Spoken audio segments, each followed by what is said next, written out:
여러분, 혹시 앞으로 집을 구입할 계획이 있으신가요? 그렇다면 오늘 알려드릴 이 정보는 정말 꿀팁 중의 꿀팁입니다. 특히 60대 이상 어르신들 중 자녀 명의가 아닌 본인 명의로 부동산을 구입하시려는 분들 꼭 기억해 주세요. 먼저 한 가지 중요한 사실부터 말씀드릴게요. 집을 사게 되면 국세청에서 자금 출처를 확인하는 소명 요청이 올 수 있습니다. 이때 필요한 게 바로 통장의 이체 내역입니다. 어느 기간이냐면요. 바로 계약일 2주 전부터 잔금일 2주 후까지 약 한 달간의 계좌 거래 내역 전체를 국세청에 제출해야 할 수도 있습니다. 이때 계좌가 복잡하면 설명하기도 입증하기도 정말 어렵습니다. 그래서 가장 좋은 방법은 깔끔한 통장 하나를 미리 만들어 두는 것입니다. 예를 들어 대전에서 거주 중인 69세 박동수 어르신은 집을 사기 전 3개월 동안 현금 1억 5천만 원을 모아서 새 통장에 옮겨두었습니다. 그 후에야 매물을 찾아 계약을 진행하셨고 실제로 자금 출처 조사에서도 아무 문제 없이 깔끔히 통과하셨습니다. 여기서 주의하실 점도 하나 더 있습니다. 가족 간 이체 내역이 지나치게 많으면 오해를 살 수 있습니다. 예를 들어 부모님이 자녀에게 돈을 주는 경우는 국세청에서 거의 문제 삼지 않습니다. 왜냐하면 부모가 자녀에게 돈을 준다면 그건 결국 상속으로 이어지고 상속세를 내게 되기 때문이죠. 게다가 우리나라 정서상 자녀에게 생활비 주는 걸 과세 대상으로 보는 건 좀 무리라는 인식도 강합니다. 하지만 문제가 되는 건 반대의 경우입니다. 즉, 자녀가 부모님에게 거액을 송금한 뒤 부모님 명의로 집을 사게 되면 이 돈이 자녀가 대신 집을 사면서 부모 명의로 우회한 것이냐는 의심을 받을 수 있습니다. 물론 부모님 연세가 많으시면 그동안 모아놓은 돈일 수도 있겠지 하고 넘어갈 수도 있지만 만약 송금 시점과 집 구매 시점이 너무 가까우면 자금 출처 조사 가능성이 커집니다. 그래서 꼭 기억하셔야 할 2가지가 있습니다. 첫째, 집을 살 계획이 있다면 미리 전용 통장을 만들어 자금을 모아두는 것이 좋습니다. 둘째, 가족 간 큰 금액 이체는 타이밍을 조절하거나 소득 이력 등을 고려해 미리 준비하는 것이 현명합니다. 여러분, 요즘은 집 한 채 사는 것도 쉽지 않죠. 특히 자녀들이 내 집 마련을 준비할 때 부모님이 도와주시는 경우도 많습니다. 그런데 이런 경우에 돈을 어떻게 주고받느냐에 따라 세금 문제가 생길 수 있다는 사실 알고 계셨나요? 단순히 계좌이체로 5천만 원을 보냈을 뿐인데 몇 년 뒤 국세청에서 이건 증여로 본다며 소명을 요청받았습니다. 왜 이런 일이 생겼을까요? 바로 자금 출처 조사와 증여세 기준 때문입니다. 특히 부모님이 자녀에게 돈을 보내줄 때 혹은 자녀가 부모님에게 돈을 보낼 때 그 내역이 분명하지 않으면 오해를 살 수 있습니다. 1. 부모가 자녀에게 돈을 보낼 때 증여세 면제 한도 자녀 1인당 10년간 5천만 원까지는 무세금입니다. 그 이상은 반드시 증여세 신고해야 합니다. 2. 자녀가 부모님께 돈을 보낼 때 부모님 명의 계좌로 들어가는 큰 금액은 소득이 없는 부모가 왜 이렇게 큰 돈을 받았을까? 라는 의심 대상이 됩니다. 특히 그 돈으로 부모 명의로 부동산을 사게 되면 우회 증여로 판단될 가능성도 있습니다. 상황 신용카드 공제를 더 받기 위해 자녀가 부모님께 카드를 빌려줬다. 문제 없습니다. 예를 들어 아들 카드로 부모님이 생활용품을 사고 카드값은 자녀가 냅니다. 이때 부모님이 생활비로 쓰신 부분을 다시 자녀에게 송금했다면 증여가 아니라 정산입니다. 이럴 땐 이체 메모에 카드값 정산이라고 꼭 남겨두세요.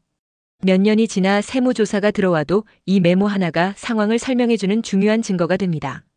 상황 오래전 계좌이체, 메모도 없고 기억도 없다? 위험합니다. 실제로 경기도에 사는 72세 강진국 어르신은 9년 전에 받은 자녀 이체 내역이 상속세 조사 당시 문제가 된 적이 있습니다. 본인은 기억이 안 난다고 했지만 증여가 아니었다는 것을 입증하지 못해 결국 과세되었습니다. 꼭 기억하세요. 증여가 아니었음을 입증하지 못하면 증여로 간주된다는 게 국세청 기본 원칙입니다. 상황 가족끼리 돈 주고받는 건데 뭐가 문제냐? 규모와 용도가 문제입니다. 단순 용돈이나 카드 정산 정도는 괜찮지만 매달 수백만 원씩 왔다 갔다 하거나 누적 금액이 몇 천만 원에 이르면 국세청 입장에서는 이건 그냥 거래가 아니라 자산 이전으로 해석할 수 있습니다. 억울한 증여세 피하는 방법. 이체 메모 꼭 쓰기. 이에 카드값 정산, 생활비 환급, 급한 비용 대납분 정산 등. 신용카드 사용 내역 보관. 영수증, 연말정산 자료 등은 5년 이상 보관 권장. 부모님께 보낸 돈은 가족 카톡 등으로 설명 남겨두기. 텍스트 증빙도 나중에 도움이 됩니다. 10년 주기로 증여 내역 리셋됨. 10년 안에 5천만 원 넘으면 증여세 발생, 10년 지나면 다시 면제 한도 발생. 여러분, 집을 사려면 뭐부터 준비해야 할까요? 계약서보다 먼저 준비해야 할 것이 바로 깔끔한 통장입니다. 요즘엔 그냥 돈만 모아서 집을 산다고 끝이 아니거든요. 자금의 흐름을 증명하는 계좌, 이체 내역 제출이 중요한 시대가 되었습니다. 그 이유는 바로 국세청과 한국부동산원의 실거래 조사 때문입니다. 실거래 조사? 세무조사? 뭐가 다른가요? 서울 강동구에 거주하는 67세 조영숙 어르신은 최근 자녀 명의로 집을 사주며 계약과 잔금을 계좌이체로 처리했습니다. 하지만 몇 달 후 한국부동산원에서 실거래 조사를 위한 소명 요청서가 날아왔습니다. 여기서 중요한 건 실거래 조사는 국세청 세무조사와는 다르지만 그 결과에 따라 국세청에 통보될 수 있다는 점입니다. 특히 요즘은 20억 이상 고가주택이거나 강남 3구 같은 주요 지역에서 거래된 경우엔 거의 전수조사에 가깝게 진행됩니다. 조사에 걸릴 수 있는 순간들. 집을 사는 자녀의 소득이 낮은데 큰 금액이 통장에 입금된 경우. 거래 통장이 사업용 계좌거나 이체 내역이 복잡한 경우. 잔금일 2주 전후에 가족 간 큰 금액 이체가 있는 경우. 이런 경우엔 이 돈 어디서 났냐는 자금 출처 조사가 들어갑니다.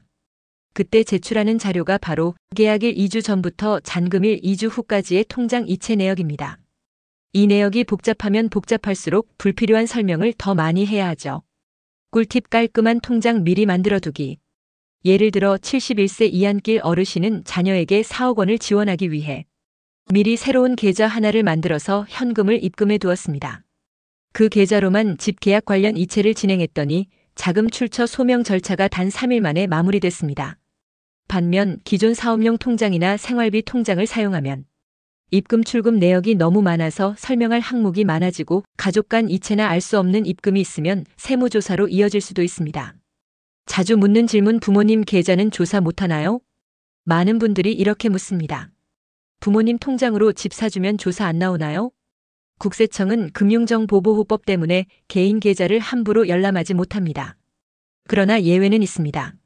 세무조사나 상속세 조사가 들어갈 경우 부모님의 과거 이체 내역까지도 조사 대상이 됩니다. 즉, 지금은 괜찮더라도 부모님이 돌아가신 후 상속세 조사가 시작되면 10년 전 이체 내역까지 꺼내볼 수 있다는 점 꼭 기억하세요. 자금 출처 소명 시 자주 묻는 서류. 소득 금액 증명원, 전세보증금 계약서, 예금 인출 내역, 가족 간 이체 증빙 이체 메모 문자 카톡 내용 등. 예를 들어 전세보증금 3억을 뺀 뒤 7억짜리 아파트를 사셨다면 전세보증금에서 나온 3억이라는 것을 증명할 수 있어야 합니다. 그렇지 않으면 갑자기 생긴 3억으로 오해받을 수 있습니다. 그럼 전세보증금은 어떻게 마련했나요? 라고 묻는 순간부터 모든 게 시작됐습니다. 손주들 근처로 이사하려고 아파트 계약을 했습니다.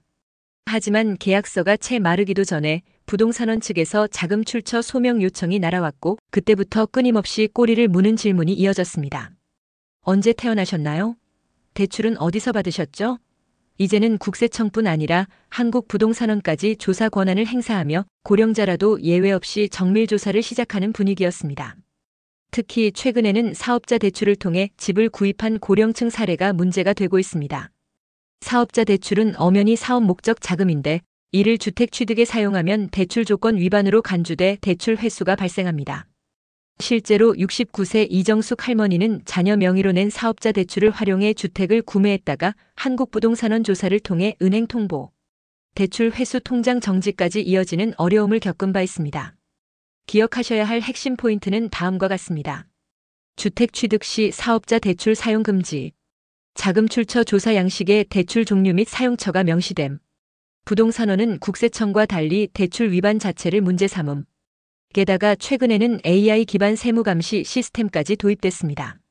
예전엔 부모님의 카드를 자녀가 사용하는 정도는 조사 대상이 아니었지만 이제는 AI가 카드 사용처와 연령대, 소비 패턴을 비교 분석해 이상 거래로 자동 식별합니다.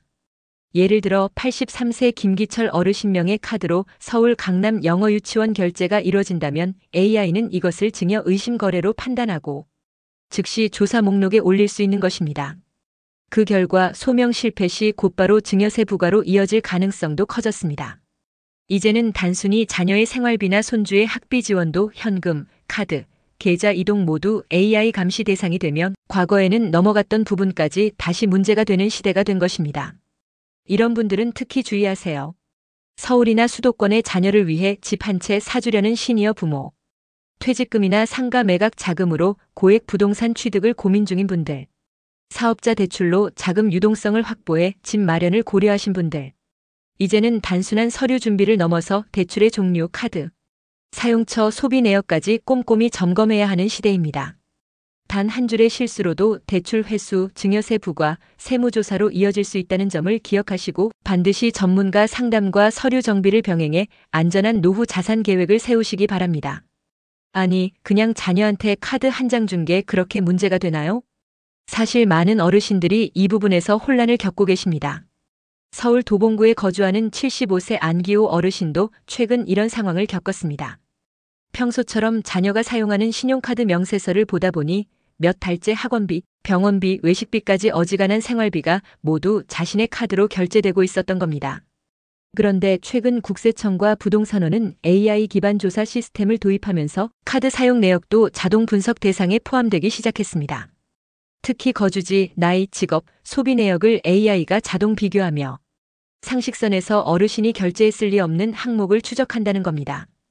예를 들어 83세 시니어 카드로 서울 강남의 영어 유치원 학원비 결제가 있다면 자동 경고가 뜨고 그 항목은 증여세 조사 대상이 될 수 있다는 이야기입니다. 물론 모든 카드 사용이 문제되는 건 아닙니다. 중요한 기준은 자녀의 소득 여부입니다. 부모 카드 사용과 증여세 과세 기준 요약. 자녀가 대학생이라면 소득이 없기 때문에 부양 의무 인정. 아무리 카드를 많이 써도 과세 대상 아님. 자녀가 직장인이라면 이미 소득이 있기 때문에 부양 의무가 종료됨. 이때부터는 부모 카드 사용액이 생활비를 넘어설 경우 증여세 부과 가능성 존재. 카드 금액 기준은 명확한 기준은 없지만 매달 1천만 원 이상이 지속되면 의심 대상으로 전환될 가능성 있음. 특히 의류여행 취미용 소비는 생활비로 보기 어렵기 때문에 더욱 주의가 필요합니다. 실제로 대전 유성구에 사는 72세 김정자 할머니는 직장에 다니는 딸에게 매달 120만 원 이상을 카드로 지원했다가 국세청의 사전 통지서를 받은 적이 있습니다. 당시에는 단순히 딸이 바빠서 대신 결제해준 것이라고 해명했지만 이미 AI가 해당 내역을 이상거래로 분류해 추적 중이었던 겁니다. 특히 최근에는 AI 기반 조사 시스템이 부동산 자금 출처 조사와 상속증여세 기사에 동시에 활용되고 있어 단 한 건의 카드 사용 내역도 패턴이 잡히면 추적이 시작될 수 있다는 것이 전문가들의 의견입니다. 이런 분들은 꼭 기억하세요. 직장 다니는 자녀에게 카드를 줬거나 대신 결제해주는 일이 반복되는 경우, 자녀 명의 계좌에 지속적으로 생활비 이체하고 있는 경우, 자녀가 이미 사회인인데도 대학생 시절처럼 금전 지원이 이어지고 있는 경우, 예전엔 괜찮았는데 라는 말은 더 이상 통하지 않습니다. AI 시대의 세무조사는 패턴 감지 자동 분석 선별조사로 바뀌고 있으며 부모의 선의가 증여로 오해받을 수 있는 시대가 됐습니다. 지금부터라도 명확한 분리와 기록을 통해 내 자산을 지키는 습관을 갖는 것이 최선의 대응입니다.